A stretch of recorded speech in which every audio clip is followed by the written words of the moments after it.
Lucas capítulo 15, verso 17 al 20, si lo tiene, dice amén. Leemos la palabra del Señor, honrando al Padre, al Hijo y al Espíritu Santo. Y volviendo en sí, dijo: ¿cuántos jornaleros en casa de mi Padre tienen abundancia de pan? Y yo aquí perezco de hambre.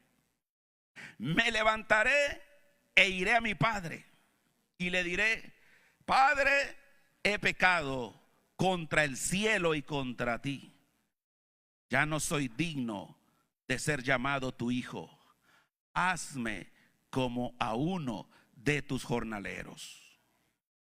Y levantándose, vino a su padre.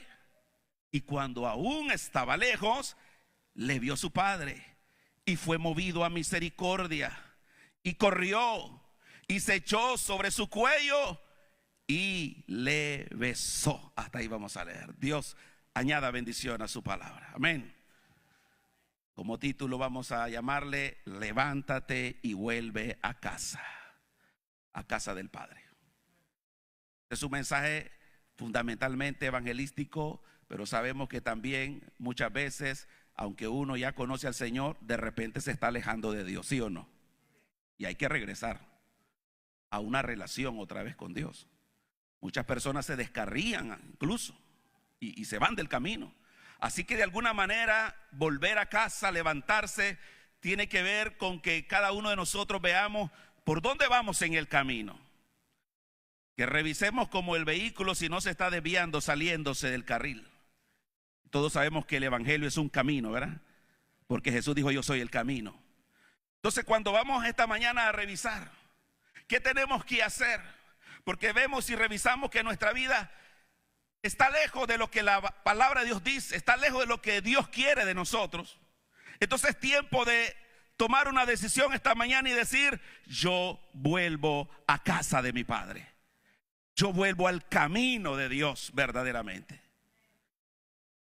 Podemos decir, hermanos, que esta parábola contiene algo muy importante, una gran lección. Y es que este joven, como todos ya recordarán la historia, se fue de su casa.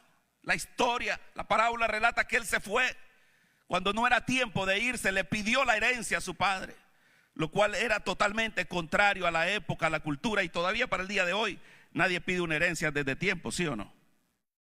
Esto significa de que este muchacho sale en rebelión, no sale en orden. Y lo peor de todo es que se va y va a derrocharse su vida, a malgastar todo lo que recibe de bienes y de herencia. Y simboliza entonces de alguna manera la situación espiritual de todos nosotros, que un día sin Cristo, sin Dios, estábamos lejos de la presencia de Dios, sin tener a Dios en nuestro corazón, sin haberle reconocido como Señor. Nosotros estamos lejos de casa en ese momento, lejos de la presencia de Dios, en un sentido que ya no tenemos esa relación, esa comunión. Porque lo que simboliza que este muchacho se va en rebelión y a derrochar su vida y sus bienes, simboliza el pecado, cómo el pecado nos aleja de Dios y termina, hermano, arruinando la vida de todo ser humano. Lo que estamos viendo acá también es cómo este joven logra, por la misericordia de Dios, por el amor de Dios mostrado en esa historia, que nosotros un día pudimos reconocer que necesitábamos de Dios y volver a la relación con el Señor. Y gloria a Dios porque nos dio la oportunidad y podemos decir: gracias te damos, Señor, porque nos hiciste regresar a casa. Como dice un canto: ¿dónde estaría hoy si no me hubieras encontrado? Podemos decirle: gracias, Señor, porque verdaderamente si yo no he regresado a casa, si no me has permitido volver, hoy quizás no estaríamos en este lugar. Quizás perdido ya eternamente. Pero estamos viendo también cómo este joven pasa por una etapa muy importante en la cual va, para regresar a casa, como que va subiendo pasos o gradas para llegar al final a la casa. En primer lugar, dice que él se dijo a sí mismo algo. Y eso significa que está hablando consigo mismo, porque dice, volviendo en sí dijo. Usted sabe la historia, ¿con quién está ahí este muchacho? Usted sabe que está cuidando cerdos, ¿cuántos saben eso? Entonces no está hablando con los cerdos, no está hablando con nadie, está hablando consigo mismo. Y podemos decir que hay una primera etapa del ser humano, por la gracia y la misericordia de Dios, que puede volver en sí, que puede reflexionar y decir, pero ¿dónde estoy? ¿Y cómo me he alejado tanto de Dios? ¿Cómo llegué a este lugar? ¿Cuántos dicen amén? Gloria a Dios, porque hay un momento en que podemos despertar. Gloria a Dios, porque Dios nos puede despertar. Qué trágico es cuando nos podemos quedar dormidos para siempre. Pero ahí vemos una etapa, y yo le llamo a eso el levantarse del corazón, que tiene que ver con su voluntad, con su deseo de reconocer su condición en la que ha estado. Pero luego pasa una segunda etapa en la cual dice, yo sé lo que debo hacer. Ahí vemos ya un segundo nivel. No solamente vuelve en sí, sino que toma una decisión de decir, yo iré y le diré, Padre, he pecado contra ti. Yo le voy a llamar a eso de levantar el espíritu. Porque cuando nosotros reconocemos que hemos pecado, ahí comienza nuestra restauración. Y finalmente, vamos a estudiar cómo este joven no solo se quedó con el deseo de descubrir su realidad y su necesidad de Dios, sino que dice el texto, y levantándose, vino a su padre. Ese es el levantarse del cuerpo, de la acción.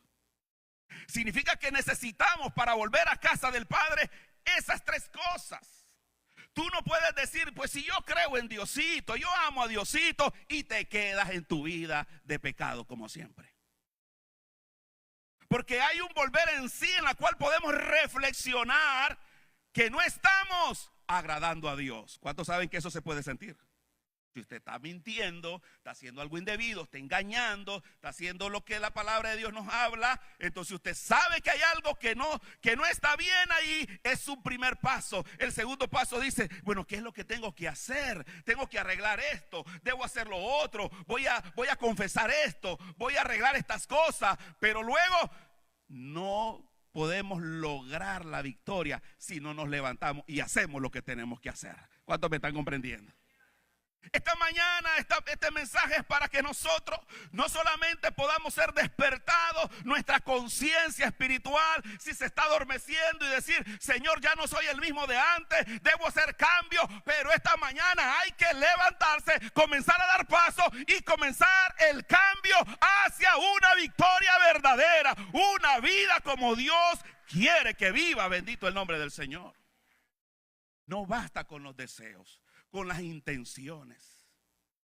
Mire cuántos proyectos se quedan en intenciones, ¿verdad? ¿Cuánta gente puede decir, qué hubieras hecho en tu vida? Y le puede sacar lista, hasta nos sorprenderíamos de ver. Quizás alguno diría, yo hubiese querido llegar a la luna, ser astronauta. De cualquier tipo de sueño, pero nunca se dio el primer paso. Por eso hoy, para poder llegar a casa del Padre y gozarnos eternamente, hay que dar un paso esta mañana. ¿Cuántos alaban al Señor? Hay que moverse en esa dirección. No va a suceder solamente con el deseo, con el sueño ahí. Y quiero entonces decirte esta mañana que el primer punto lo vamos a tomar del verso 17. Cuando este joven, podemos decir, llegó al fondo. Porque esta parábola se está diciendo para un pueblo judío que para ellos era abominable acercarse a un cerdo, ni siquiera tocarlo. Pero este joven llegó tan bajo, perdió todo, que no le quedó otra ese trabajo de cuidar cerdos. Me imagino la repugnancia que le dio a todos los que oyeron eso. Si hoy en día se podría sentir algo feo, decir, ¿cuál es tu trabajo? Cuidar cerdos. Se siente raro, cuánto más en ese momento, por asunto espiritual. Así que lo que vemos ahí es que hay un momento en el cual se levanta su mente, su conciencia, vuelve en sí, dice la palabra. Y volviendo en sí, dijo, despertó y recordó de dónde había caído. Reflexionó cómo es su condición actual, pero cómo era antes. Déjeme decirle que nosotros hemos caído, pero un día la humanidad estaba en comunión con el Padre. Y nosotros tenemos que volver en sí y decir, estamos caídos. Y Él dice, ¿cuántos jornaleros, servidores, trabajadores en la casa de mi Padre tienen el pan que quiera? Hay abundancia de pan. Yo aquí me muero de hambre, siendo el hijo del dueño de la hacienda. Esa es la triste realidad de nuestra humanidad, que teniendo a un Dios todopoderoso, que los creó para propósitos eternos, estén en la miseria del pecado, perdiendo su vida, perdiendo su familia y sus bienes, pereciendo de hambre porque están lejos de Dios. Pero qué bueno es cuando Dios les permite abrir sus ojos y reconocer la condición en la que están. Ese es el primer milagro. Quiero decirte que el pecado, esta idea, el pecado nos vuelve otra persona. El pecado te cambia, hermano. El pecado te hace hacer cosas que tú nunca siquiera pensaste hacerlas.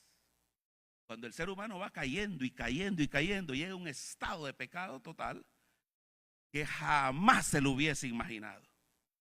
Y esto le puede pasar a cualquiera, incluso a uno que ya ha conocido a Dios, que se deja enfriar. Por eso la Biblia constantemente dice, no deis lugar al diablo. Velá y orá en todo tiempo. Está firme contra las acechanzas del diablo. O sea que si nos descuidamos, podemos caer también. ¿Cuántos están de acuerdo? Y llegar a situaciones, hermanos, que jamás habíamos pensado. Vaya conmigo a Romanos 7:15. Pablo como que nos ilustra bien la realidad de una condición espiritual terrible, a donde nos puede llevar o a donde nos está llevando si te estás dejando vencer por el pecado. Romanos 7:15 dice este versículo, porque lo que hago no lo entiendo. Fíjese bien, lo que estoy haciendo, no sé ni por qué lo estoy haciendo. Pues no hago lo que quiero, sino lo que aborrezco. Eso hago. Qué triste, hermano. Por eso el mundo cree que es libre de hacer lo que quiere. Pero cuando ellos hacen lo que quieren, después hasta se aborrecen a sí mismos por lo que hicieron. Porque entonces no es libre el que hace lo que quiere, es libre el que hace lo que debe hacer. Y aquí estamos haciendo lo que se debe hacer: adorar a Dios, alabar al Señor, servir al Señor. Esto es lo que se debe hacer. Y no nos dejamos dominar por lo que queremos hacer. Porque si usted comienza a dejarse llevar por lo que usted quiere, terminará esclavo de sus deseos. El pecado lo transformó. Este hombre dijo, ¿y qué estoy haciendo aquí? Me muero de hambre. Si estuviera en mi casa no estuviera pasando esto. O sea, se vio a sí mismo, logró verse, gracias a Dios, en ese momento. Su personalidad estaba como fragmentada, su mente no se reconocía a él. Hay una palabra que usan los psicólogos que dice enajenación. La palabra enajenado significa ajeno a uno mismo. Llega un momento tal de pecado y uno dice, yo no era así antes. ¿Qué me está pasando? ¿Por qué estoy hablando estas cosas? ¿Por qué estoy sintiendo esto o haciendo esto? Enajenación. El pecado te hace ser un extraño a ti mismo. ¿Me estoy dando a entender? Mire qué terrible es. Pablo lo dice, lo que yo no quiero, lo que no entiendo, eso estoy haciendo. Pero esto se explica ya en Génesis 3:8, donde comenzó el problema de la caída y el pecado del hombre. Porque quiero decir que cuando entonces caemos en ese estado de pecado que se ilustra con esta condición del joven, nosotros tenemos un alejamiento, no solo de nosotros mismos, es decir, nos alejamos de nosotros mismos. En primer lugar, nos venimos alejando de Dios. En segundo lugar, nos venimos alejando de las demás personas. Y por último ya nos alejamos hasta de nosotros mismos. Dice Génesis 3:8. Y oyeron la voz de Jehová, Dios, que se paseaba en el huerto al aire del día. Y el hombre y su mujer, ¿qué dice, hermano? Se escondieron. Después de la desobediencia, el primer punto que se rompe es la comunión con Dios. El ser humano se olvida de Dios. Por eso dice la Biblia, acuérdate de tu Creador. Porque el hombre se le olvidó Dios. Porque olvidarse de Dios no es que usted dice, yo sé que hay un Dios. No, acordarse de Dios es vivir para Dios. ¿Cuántos están de acuerdo? Entonces dice aquí que se escondieron. Un día hablaban, conversaban con tanto entusiasmo como amigos, pero cuando pecaron, se sintieron extraños a Dios y mejor se escondieron. Ahora, después de eso vino la segunda ruptura, la ruptura entre ellos. Porque cuando rompemos con Dios, comenzamos a romper nuestras relaciones con los demás. Y cuando Dios comenzó a decirle, ¿qué pasó? ¿Qué hicieron? Comenzó a echarle la culpa el uno al otro, ¿verdad? No fui yo, Señor, fue ella. Y entonces comenzamos a culpar a otros por nuestra situación. Y eso es lo que pasa, las relaciones se comienzan a romper. Porque ya no hay comunión con Dios, menos haya comunión con los demás. El día que volvamos a Dios, vamos a poder reparar las relaciones entre nosotros también. ¿Estamos de acuerdo, hermano? Porque cuando nosotros hemos sido perdonados por Dios, podemos perdonar a los demás también. Y por último, el ser humano dice que fue echado del Edén, del jardín. Fue echado fuera. O sea, eso representa el alejamiento de Dios, de nosotros mismos, de las personas y de uno mismo. Se cumple una palabra que está en Proverbios 28 que dice, huye el impío sin que nadie lo persiga. Hay un sentido de huida. Una persona que comete un delito, ¿qué es lo primero que va a hacer? ¿Se va a quedar ahí esperando que llegue la policía? Huir. Eso es lo natural del pecado. Hace huir a la persona. Huye de casa, huye del trabajo, huye de la escuela, huye de la sociedad. ¿Por qué? Porque primeramente ha huido de Dios. La única manera de dejar de huir es buscar a Dios, es volver a tener comunión con Dios y dejaremos de huir, estaremos en paz y tranquilos, en comunión con Dios, en comunión con los hermanos y en comunión con nosotros mismos. Dele gloria al Señor. Gloria a Dios. ¿Por qué llegó este joven a cambiar su estado de conciencia y despertar a decir, ¿qué estoy haciendo? Creo que hay algo importante que debemos recordar. Les decía al inicio que este joven estaba solo. ¿Cómo estaba él ahí? Solo. Y creo que ese es un punto importante a recordar, a reconocer. Muchas veces el ser humano, por tantas ocupaciones, tantas distracciones, tantas afanes y cosas, se olvida de su necesidad principal, que es la de Dios. Pero a veces es hasta que ya está completamente solo que puede volver en sí y reflexionar. En otras palabras, mientras estás distraído con las ocupaciones, con los placeres, con los amigos, con las cosas de este mundo, se te olvida que necesitas de Dios y tu alma se está muriendo de hambre. Pero como cuando comienzan a abandonarte las personas, los bienes, todo lo que tienes, hasta la salud te abandona, hasta entonces el ser humano dice, parece que necesito de Dios. ¿Cuántos alaban su nombre? Santo. Qué terrible llegar a esta condición, hermano. Hasta que te vas a encontrar completamente solo, vas a volver en sí. ¿Sabe lo terrible? Que muchos no llegan a volver en sí, porque no tendrían tiempo ya. Pero lo que nos está mostrando es la misericordia de Dios. Este joven quedó solo porque dice que comenzó a malgastarlo todo. Imagínense cuántos amigos tendría, ¿verdad? Con tanto dinero. ¿Cuánta gente lo anduvo acompañando este muchacho? Anduvo, ¿verdad?, con una multitud seguro de gente. Y él invitaba y hacía lo que quería. Pero cuando se le acabó todo, hermano, nadie lo conocía. Como pasa hoy en día, ¿verdad? Dice, ¿cuánto tenés? ¿Cuánto valés? Dice el mundo. Pero nosotros no valemos por lo que tenemos. Valemos la sangre de Cristo. Somos valiosos por el amor de Dios. Así que lo que me hace pensar a mí es que hasta que se llega a esa soledad, y muchas veces en la misericordia de Dios nos permite entonces a muchos llegar a esa soledad total para poder reflexionar que hay un Dios en los cielos que nos está esperando, que nos quiere restaurar. Mira lo que dice Oseas 2:14. Ahí cierro este primer punto. Levántate y vuelve en sí. Levántate y reflexiona. Es el primer paso. Y estamos diciendo que muchas veces Dios va a permitir la completa soledad para poder estar a solas con Dios nosotros. Porque mientras estamos distraídos, no nos acordamos de Él. Pero hasta que ya estemos solos, sin nada y sin nadie, entonces solo eres tú y Dios. En ese último momento. Oseas 2:14 dice: cuando Israel, hermano, comenzó a desviarse de Dios, a la idolatría, al pecado, a la inmundicia, mire el plan de Dios. Pero he aquí que yo la traeré, hablando de Israel, y la llevaré. ¿A dónde dice? Al desierto. ¿Y qué hay en el desierto? Hay ríos, hay fiestas, hay nada.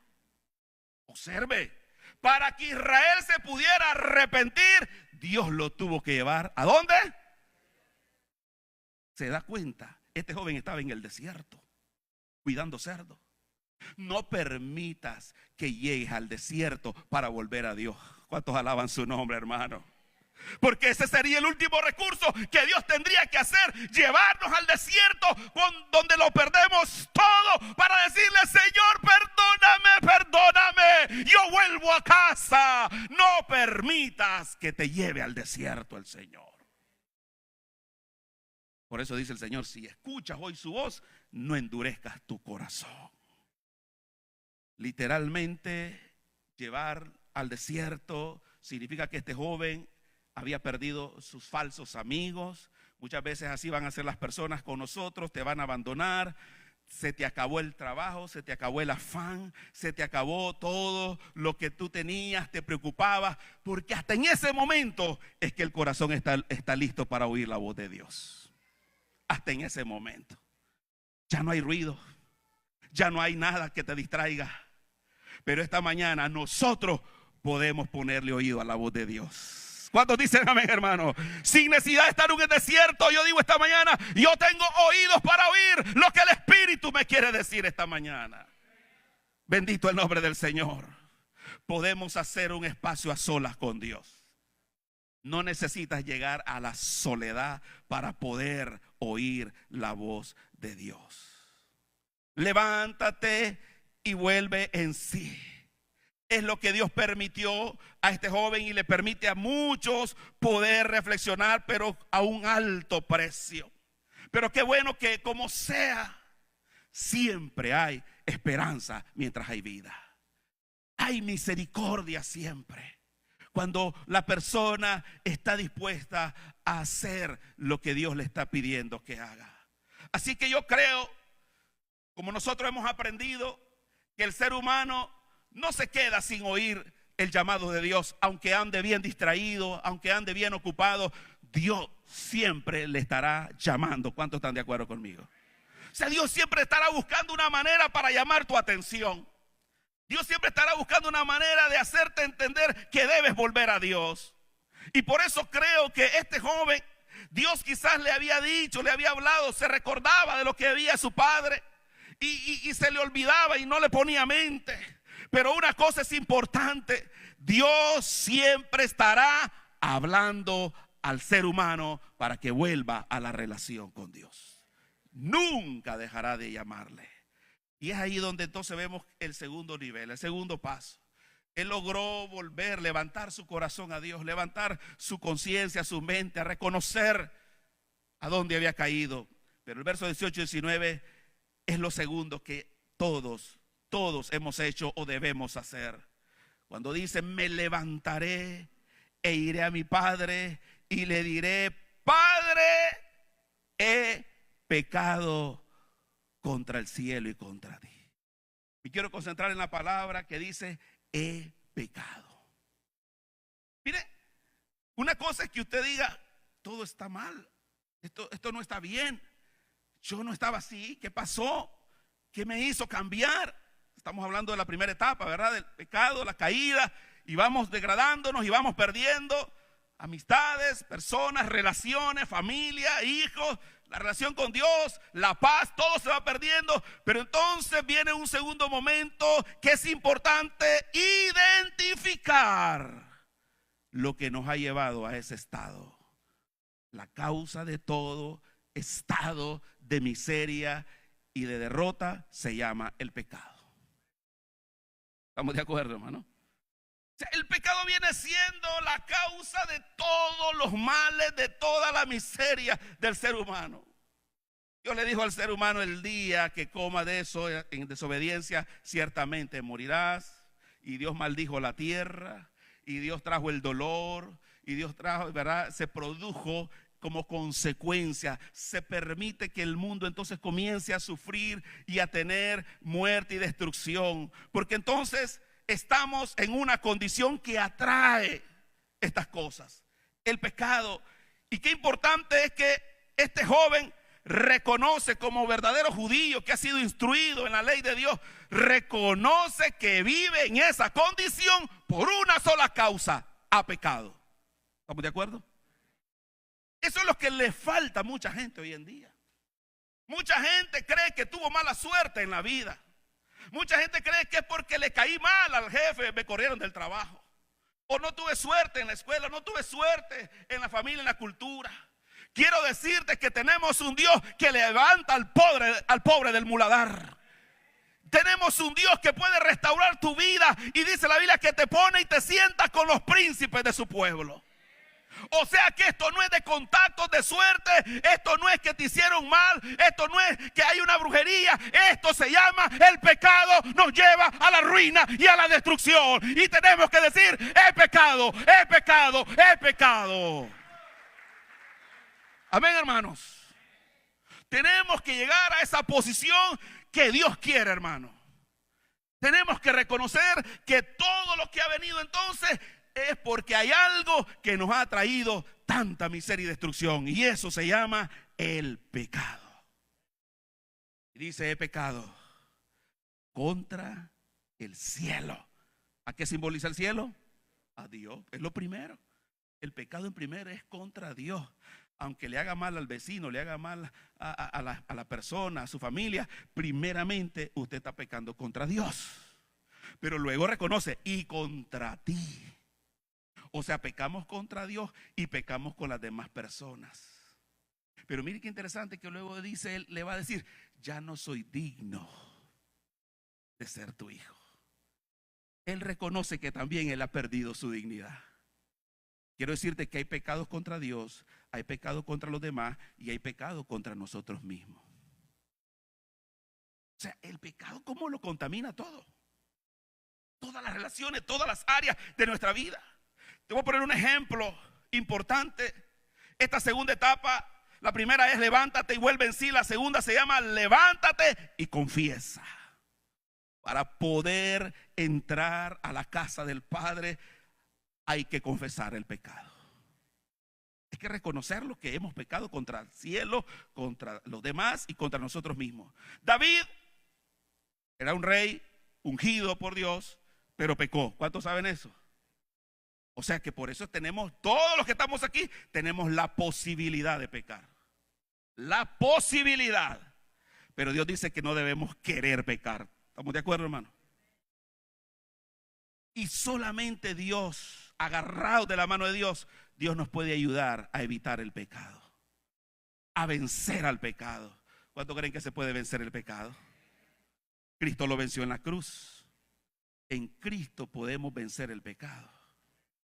Por eso aquí lo que vamos a ver es cómo David, un ungido, se descuidó. Se descuidó. ¿Qué estoy diciendo de David? Se descuidó. ¿Cómo nos descuidamos nosotros, hermano?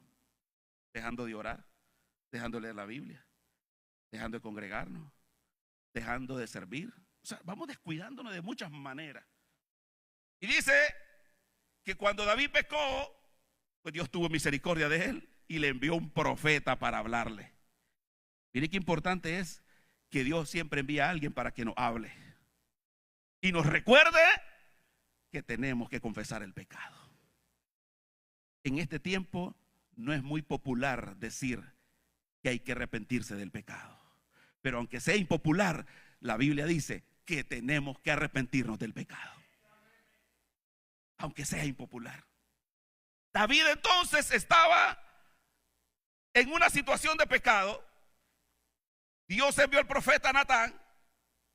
Y qué importante es, hermano, que cuando Dios le habla al ser humano del pecado, no se ofenda, no se enoje contra Dios, no diga en este tiempo es que son extremistas, es que son fanáticos. No, Dios quiere que nos humillemos y reconozcamos que hemos pecado. Segunda de Samuel 12:13, dice aquí la palabra que Natán llegó y le dijo el pecado que había cometido. Se lo ilustró bonito, ¿verdad? Con una parábola. Mire cómo Dios, ¿verdad? Es tan a veces considerado que Dios puede decirte, eres un adúltero. ¿Ustedes creen que Dios le puede decir a alguien así directamente? Claro que lo puede decir. ¿Acaso Dios no lo sabe todo? Pero mire, Dios es tan bueno, tan caballeroso, que no te va a dejar ver avergonzado en público. Porque Dios espera que lo entendamos y digamos, tengo que confesar este pecado. ¿Cuántos alaban al Señor? Ay, esto cayó pesadito parece. Y Dios no mandó a Natán para decirle, David, eres un asesino y adúltero. No, le contó una historia bonita de un hombre que se robó una ovejita, que se la quitó a alguien y mató el corderito. Y esa injusticia, dice Dios, ¿verdad? ¿Qué hizo? Y David entonces reconoció, queriendo ser rey y juez, dijo, hay que condenar a ese hombre. Ay, le dijo Natán, eres tú. Por eso, hermano, podríamos nosotros ilustrar de muchas maneras como Dios te lo puede decir. A través de una alabanza Dios te puede estar hablando que tienes que confesar algo. A través de una lectura bíblica, a través de un mensaje, a través de la radio, a través de un folleto, no sé. De muchas maneras Dios va a usar, pero lo que Dios quiere es que nosotros digamos, sí, he pecado contra ti, Señor. Lo reconozco y lo confieso. Según de Samuel 12:13, entonces dijo David a Natán, pequé contra Jehová. Y Natán dijo a David, también Jehová ha remitido tu pecado, no morirás.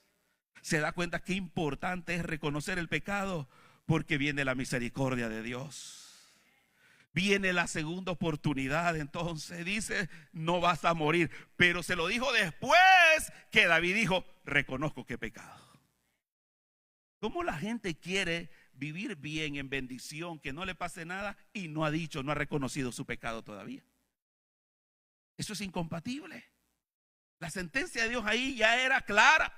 Natán no tenía que haberle dicho a David, vas a morir, David, si no te arrepientes. No, David ya sabía las consecuencias. Todos hemos oído que la paga del pecado es. Eso es, hermano, no podemos nosotros olvidarnos de esa verdad. Y esa palabra, hermano, sigue vigente hasta el día de hoy. El pecado es pecado y el pecado trae la muerte. Y en el Señor hay misericordia si le confesamos nuestros pecados. Hoy podemos decir, Señor, he pecado, perdóname. Y no creas que usted está diciendo, yo no recuerdo haber matado a nadie ni adulterado. Esos no son los únicos pecados que existen. ¿Cuántos saben que mentir es pecado? ¿Cuántos saben que envidiar algo es pecado? Codiciar. ¿Cuántos saben que murmurar es pecado? No lo voy a volver a ver. O sea, hay pecados de pecados. Y todos traen consecuencias. Pero lo importante es, no importa el tipo de pecado, es reconocer que si lo hemos hecho, hay que confesarlo. David confesó, dice, sí, es verdad, pequé contra Jehová. Y el Señor le devolvió la respuesta, inmediatamente, no morirá. He remitido tu pecado. Hoy mismo, en un segundo, en un instante decimos, Señor, he pecado. He remitido tu pecado, dice Dios. Porque la sangre de Cristo está aquí para limpiarnos de todo pecado. Instantáneamente. Wow, eso es un milagro, hermano. Es un milagro que mientras estoy en este segundo de pecado, estoy en condenación eterna. Pero digo, he pecado, paso de muerte a vida. Alabado sea el nombre del Señor. Como aquel hombre que murió en la cruz, era ladrón, maleante, asesino, pero dijo: Señor, acuérdate de mí, hoy estás conmigo en el paraíso. Oh, gloria a Dios, alabe al Señor. Instantáneamente se cumple la palabra que hemos conocido mucho en Proverbios 28:13, muy conocida, que dice la palabra: el que encubre su pecado no prosperará, pero el que lo confiesa, si aparta, alcanza la misericordia de Dios. Mire qué importante ese segundo elemento que menciona Proverbio. Lo confiesa y se aparta. Lo confiesa y ¿qué? Muchas personas cometen el error de confesar el pecado y luego salen y lo vuelven a cometer. Hay un problema ahí. Dice: el que confiesa y se aparta. Dijo el gran teólogo de la antigüedad, San Agustín: errar es de humano, pero perseverar en el pecado, eso es diabólico. Eso decía él. O sea que si sabe que es pecado y lo vuelve a hacer, ya se arrepiente. ¿Y cuántas veces? Haciendo lo mismo. Ahí el diablo está trabajando en esa persona. Vaya conmigo a Éxodo 9. Le quiero mostrar este punto porque una cosa es que hemos dicho: vamos a reconocer nuestra condición. Nos ha trastornado el pecado y hemos reconocido que la causa es el pecado, pero la solución comienza confesando el pecado. Pero acabamos de decir que no basta con que usted diga: sí, he pecado. Es importante comenzar un proceso de cambio. Amén, hermano. ¿Un proceso de qué? Y no basta con decir: soy pecador, aquí estoy, y vuelvo a hacer lo mismo. Voy a tomar como ejemplo al gran Faraón, que le cayeron las 10 plagas, ¿verdad? Por duro, por renuente. Pero ¿sabe usted que hasta Faraón se arrepintió? Wow, ¿cómo decía usted? Yo no sabía que Faraón había confesado pecado. El problema es que lo confesaba y volvía a hacer lo mismo otra vez. Hay varios ejemplos, pero voy a tomarte uno aquí. Éxodo 9:27. Cuando le cayeron una de las plagas, se puso tan triste, tan llorón, que dijo: Moisés, por favor, ayúdanos, que esto se vaya de mi país, de mi pueblo. Entonces, estoy en Éxodo 9:27. Entonces Faraón envió a llamar a Moisés y a Aarón y le dijo: ¿qué dijo Faraón, hermano? ¿Se da cuenta que hasta Faraón reconoció? Aquí no puede decir: sí, cierto, tiene razón, pastor, es pecado. Pero no va a hacer nada. Hasta ahí se va a quedar. Eso no funciona. No va a dar resultado. Faraón dijo: he pecado esta vez. Y sabe, lo volvió a cometer más adelante. Jehová es justo y yo y mi pueblo impíos. 28. Orad a Jehová para que cesen los truenos. Mira, hasta los truenos le daban miedo al gran Faraón. Y el granizo, y yo os dejaré ir y no os detendréis más. Cuando está el problema, la crisis, la amenaza: Señor, te prometo mi vida, voy a cambiar. Porque tienes miedo, le prometes a Dios no pecar más. Y cuando Dios hace el milagro, cuando Dios quita la situación, se le olvidó a la persona que tenía que dejar el pecado. ¿Cuántos dicen amén, hermano? Qué triste. Verso 34, ahí lo podemos comprobar. Verso 34 dice: y viendo Faraón que la lluvia había cesado y el granizo y los truenos, hasta salió el sol, diríamos, ¿verdad? Se obstinó en, ¿qué dice? Y no había dicho he pecado. Quiten por favor los truenos, quiten todo. Se obstinó, es decir, no voy a cambiar. Eso es obstinación. Se obstinó en pecar y endurecieron su corazón él y su siervo. Por eso esta mañana yo tengo que decirte: no basta con decir que has pecado. Sí, yo reconozco, somos pecadores. ¿Y quién no es pecador? Claro, esa es una gran verdad que tú estás diciendo. Yo también soy pecador, usted es pecador. Amén, hermano. Pero eso no es el asunto. El asunto es que la Biblia dice: el que lo confiesa y se aparta, el que lo confiesa y se aparta alcanza la misericordia. Hay que dejar el pecado, hermano. Hay que apartarse de la inmundicia. Hay que dejar de hacer lo malo. Isaías 1 dice eso. Aprendan a hacer el bien, dejen de hacer lo malo. Entonces lo que estamos viendo es tan sencillo, porque esta palabra, hermano, Dios no quiere que nadie se pierda, por eso es bien sencilla. Lo primero que estamos diciendo, hay que levantar el corazón a Dios esta mañana y decirle: Señor, yo no soy lo que tú quieres que yo sea. Yo sé que tú quieres algo más de mí. Lo segundo es, me levanto a confesar. Pero cuando yo me levanto a confesar, de verdad, arrepentimiento, de verdad, debe haber una actitud de cambio, de cambiar las cosas. Porque inmediatamente, ahí lo podemos ver en este punto, cuando el joven dice: yo le voy a decir a mi padre, me levantaré e iré a mi padre y le diré: Padre, he pecado contra el cielo y contra ti. Ahí vamos bien con la confesión. Pero no basta la confesión, Dios quiere ver la actitud de tu corazón, de mi corazón. Una vez que yo digo: Señor, reconozco que le fallé, reconozco que hice mal, dice el joven, dice el que va a decir en el verso 19: ya no soy digno de ser llamado tu hijo, hazme como a uno de tus jornaleros. Actitud de cambio.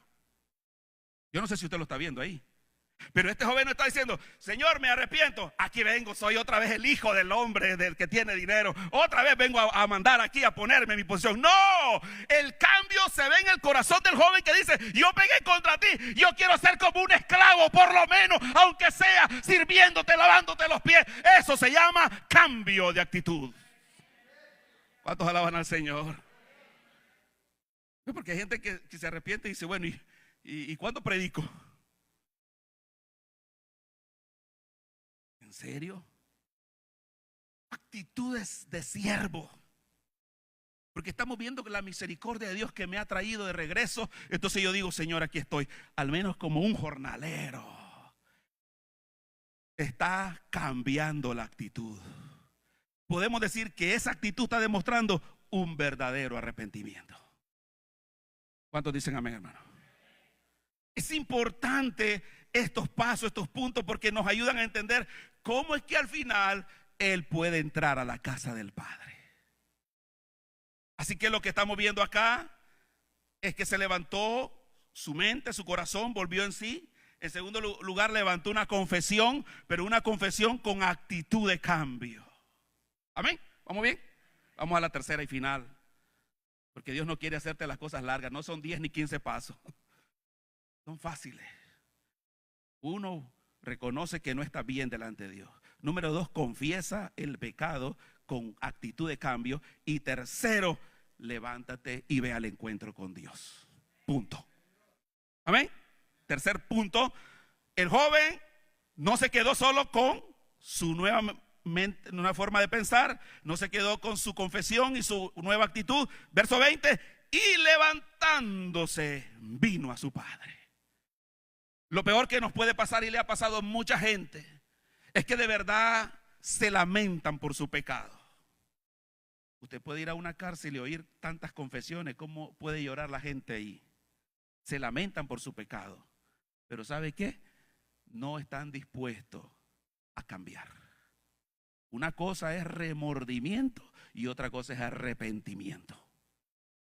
Arrepentimiento es deseo de cambiar por el pecado que hemos hecho. Remordimiento solamente sufres por lo que hiciste, pero eso no nos cambia.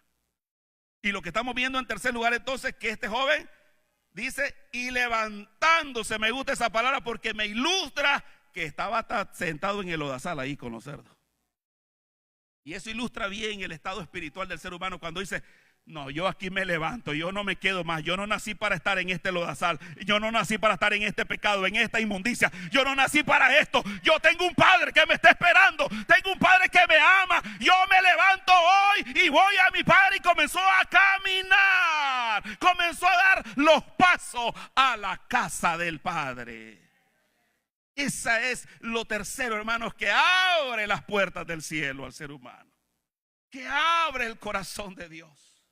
Porque me encanta que dice, verso 20, vino a su padre y cuando aún estaba lejos, ¿quién estaba lejos? El muchacho.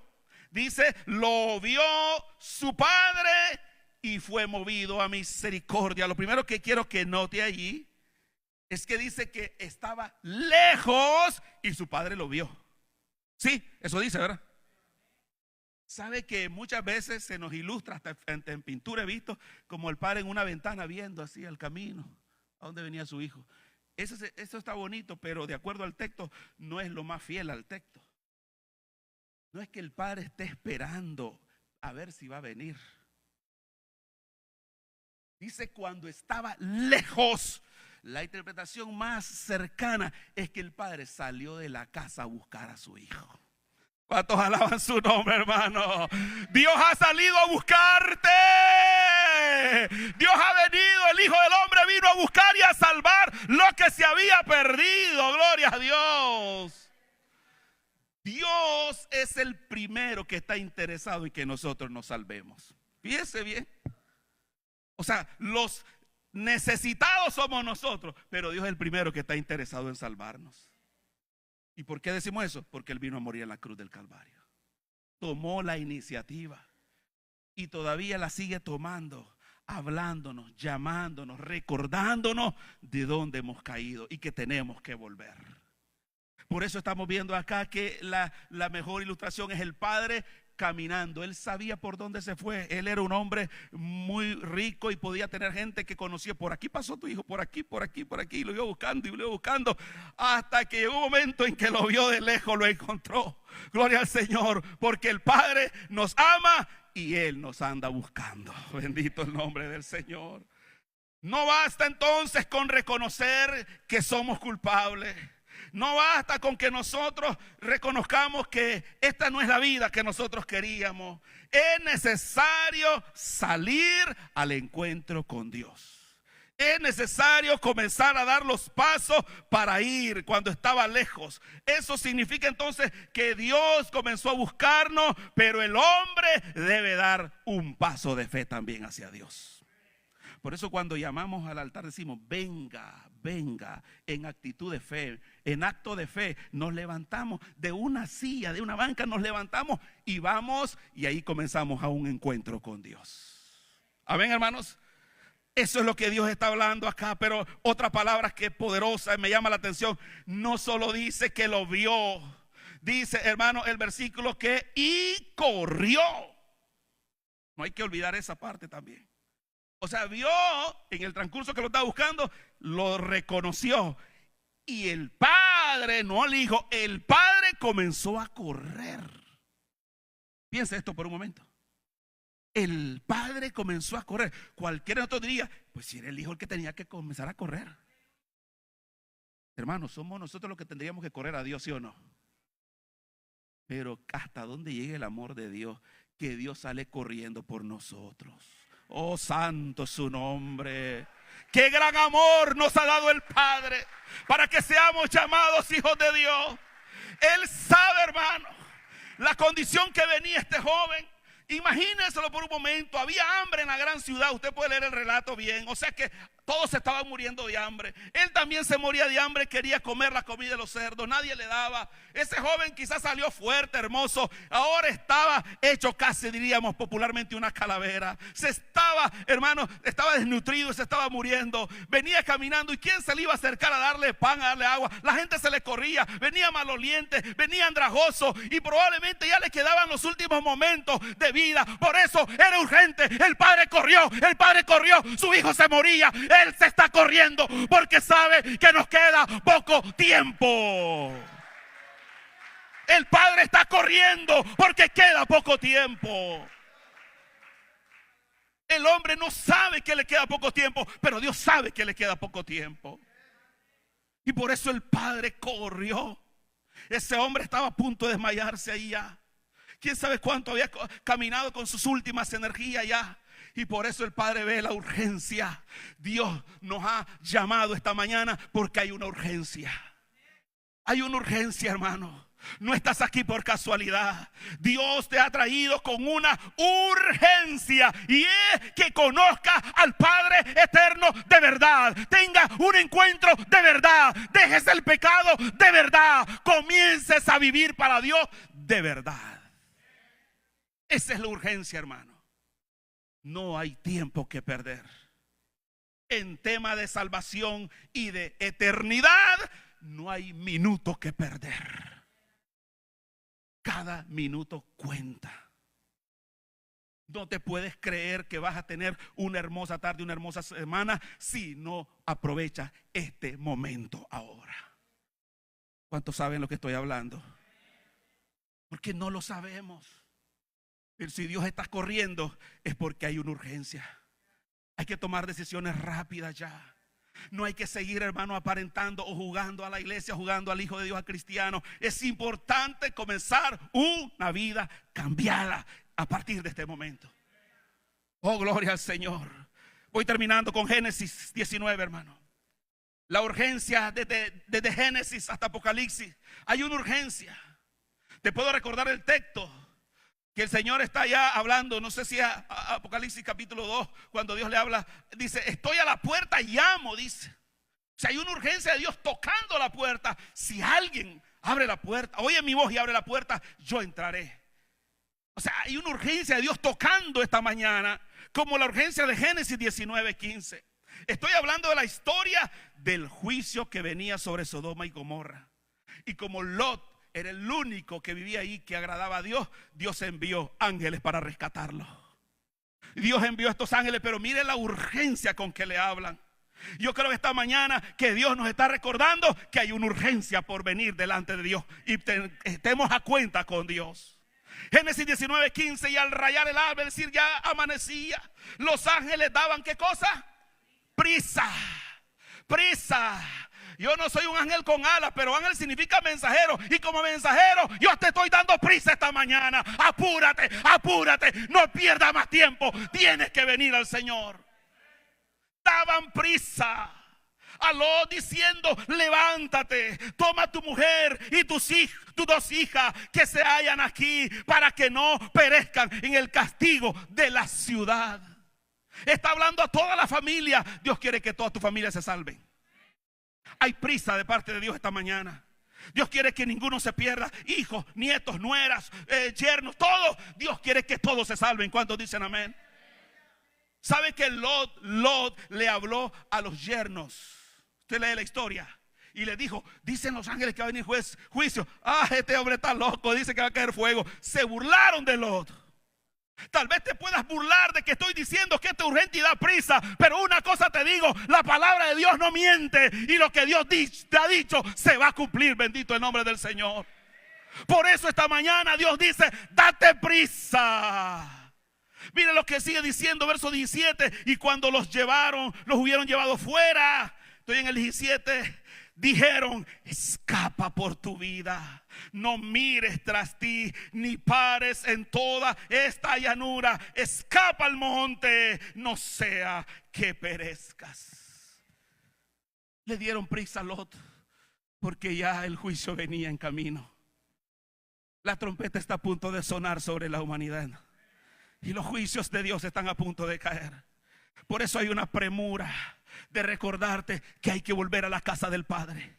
El único lugar seguro para lo que viene sobre esta tierra es en la casa del Padre. ¿Cuántos dicen amén? El único lugar seguro se llama la casa de Dios. Bendito sea su nombre. Escapa, le dice. Date prisa. Lot, date prisa. Ahí puede cambiar tu nombre en vez de Lot. Date prisa tu nombre. Date prisa, escapa con tu familia. Ven al encuentro con Dios. Finalmente el joven entonces, su padre corrió y lo alcanzó. Y dice el texto que cuando lo alcanzó, se echó sobre su cuello y le besó.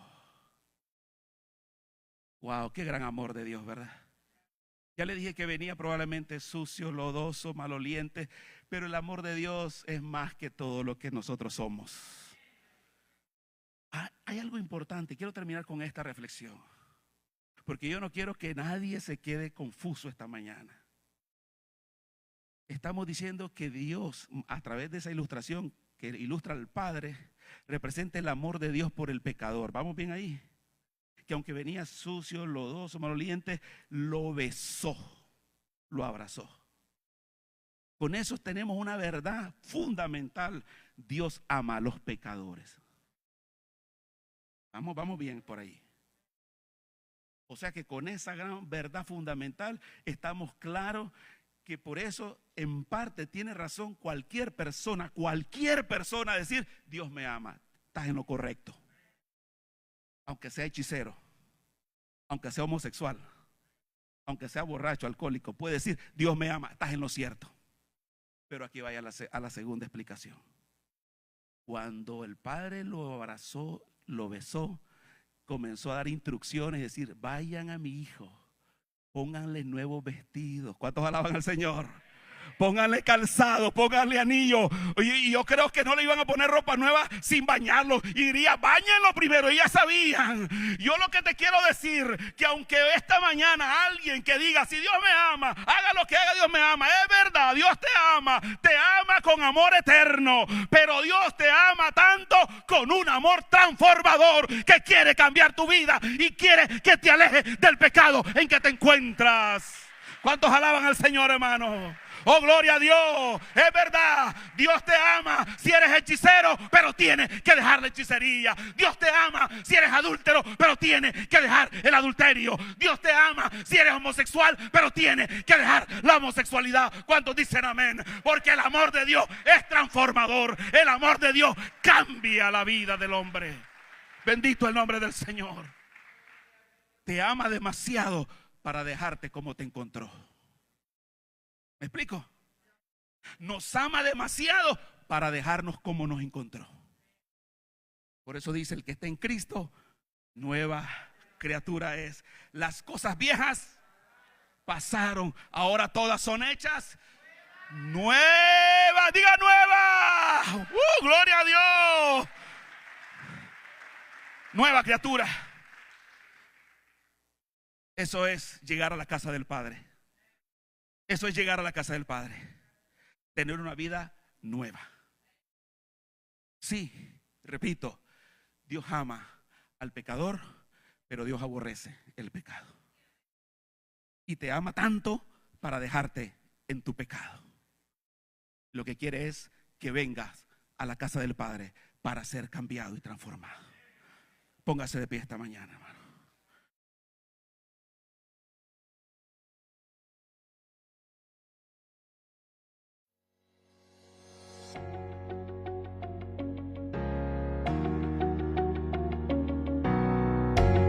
Esperamos que esta palabra te haya hablado donde sea que te encuentres hoy. Como siempre, no dudes en comunicarte con nosotros en nuestra página de Facebook o en persona si necesitas oración o ayuda. Que Dios te bendiga.